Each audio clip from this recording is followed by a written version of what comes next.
Speaker, would you say under oath that when you first heard about this fake charities practice, that you immediately directed your staff to eliminate it? Well, I'm not under oath, so it's hard to hypothetically stand here and be under oath. What I will say, what I've said, though I try to actually always be honest, so I guess one should function in life as if they're always under oath, but it's I'll tell you the first time I've gotten that question that way at a press conference. But I've said it, I'll say it again. As soon as I became aware of the fictitious organizations, which was in the late fall, early winter of this past year, I instructed the staff to notify the authorities.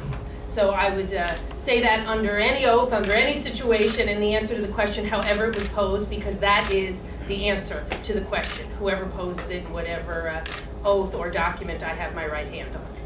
Christine, is there a conflict of interest? I'm sorry, hang on one second, go ahead. Can you tell us what the status is of your proposed reforms, Have you come to a conclusion yet whether there's going to be an RFP process and who's going to control that process? We have had 2 budget reform working group meetings.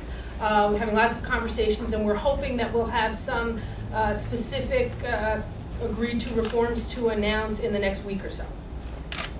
Yes? Yeah, there's an article in the paper about conflict of interest in terms of steering money towards nonprofits. Is that happening in the City Council? Well, the council doesn't steer money towards nonprofits. The council, among other budgetary functions, allocates money to not-for-profit organizations. Last year in the City Council, we began a process that has never happened before in the City Council, where people began to document on forms what they thought might be any potential connections that they had to organizations that receive funding to the City of New York. And I just want to be clear, we of our own initiative began this disclosure process in writing. That had never happened before. We also began a process that whenever a member thought that there might be some connection to a group that could be perceived as a conflict, we began sending that information in writing, in documentation, to the Conflict of Interest Board. Before that, members had only, if they so chose, made oral disclosures on the floor of the City Council, which would mean reporters and everyone else would have to go get endless amounts of paper from the transcripts of stated meetings to figure out what people had or had not disclosed, and the information was transmitted to the Conflict of Interest Board only haphazardly, not on a consistent basis. So I just want to say first, I think the amount of disclosure and transparency that we have committed to of our own doing is very significant and probably leads most legislative bodies in the country as it relates to disclosure. Also, I want to be clear, the Conflict of Interest Boards of the City of New York have a specific exemption in them that allows elected officials to fund organizations where their families work. That is an exemption built into those rules, but we want to make sure that people are clear where money is and isn't going, and that is why we've done the disclosures. So I think it is appropriate for council members to make those disclosures. We will keep doing that, and we will keep making those disclosures available to the public or the press if they would like to see them. Have you been subpoenaed by the federal? No. Why not?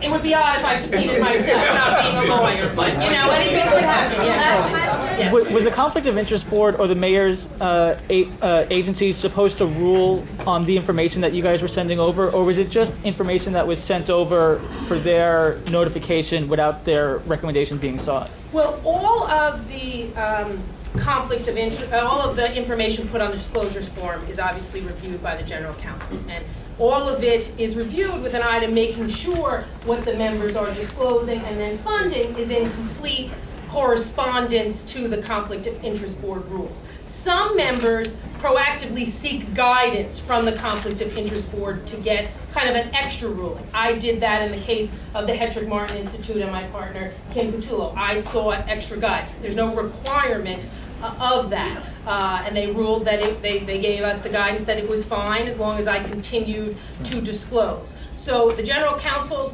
works with the members. They check it against the Conflict of Interest Board regulations, and then we further disclose it to the Conflict of Interest Board, and we work with any member who wants greater guidance from the Conflict of Interest Board, which again, I just want to state, is all of our own doing, voluntary. There's no requirement that we do that. It's never been done before until FY08 in the history of this city council, and I would go as far to say it is one of the most proactive, transparent, disclosure-nary procedures of any local legislative body. Last minute, oh, sure, right, right, that and concretized in one press We have a lot more Medical questions. nightmare.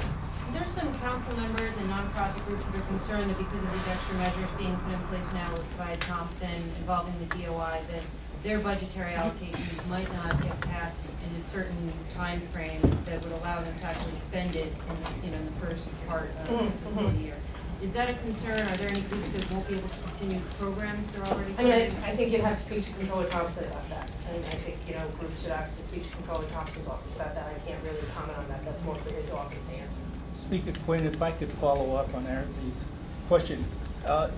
Okay, there is an exemption that it's proper for council members to direct member item funds to groups in which they may have a relative.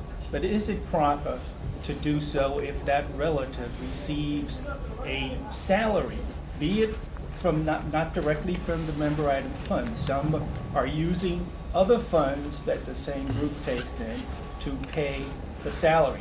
But since there's a commingling of funds, it creates a situation where the access to public member item money frees up money privately for a salary of an employee. Is that proper? Well, let me say a couple things. So you're drawing a distinction between places where people are volunteers or where they're paid Yes, staff. yes. First, not every organization does commingle funds. Some funds you get from different agencies, and I know as having run a nonprofit, you have to set up separate accounts for them. So some funds may be commingled and agencies not. That's not necessarily a given in not-for-profit, so we just shouldn't assume that. And just want to Frank is also speaking to a provision in the Conflict of Interest Board rules that I didn't mention, which is that if you give money, allocate money to where you have a family member who works, the money you give to the organization cannot go to their salary. That, what we just outlined together, is in fact what the Conflict of Interest Board rules allow and is the procedure and the de facto law of the city. There is certainly a school of thought out there that as it relates to folks, places where people's family works, that those rules should be tightened. Councilmember Malone has introduced a bill to that effect. It'll be finished soon, referred to committee, and I'm sure there will be a debate and discussion of that, which will give us a better forum to look at the question that you've raised, and I'm going to leave that till we get the You bill. have a personal opinion now. I'm going to leave that Would till you do that? I'm going to leave that till we get the bill and we have the debate in the council, which should be probably at the next stated meeting.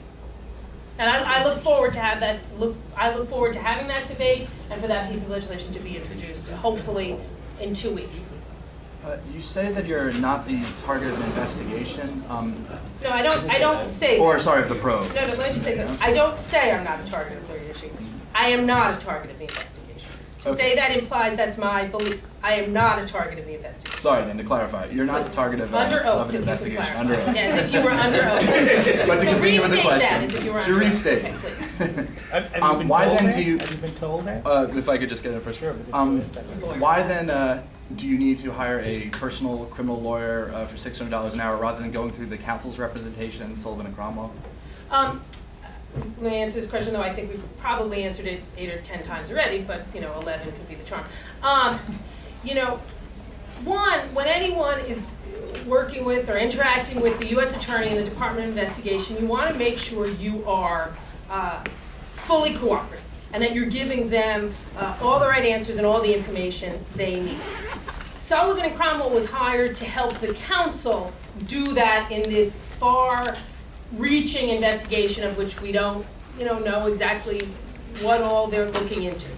It was the feeling of Sullivan and Cromwell that when I was called in to be a witness, that it would not be appropriate for them to also represent me because they represent the institution. The legalese of why they think that, you'd need to ask them as the lawyers, but that was their belief, and I'm following it because my highest goal here is to be fully cooperative with all of the authorities that are involved in this ongoing investigation. Thank you. Thank you.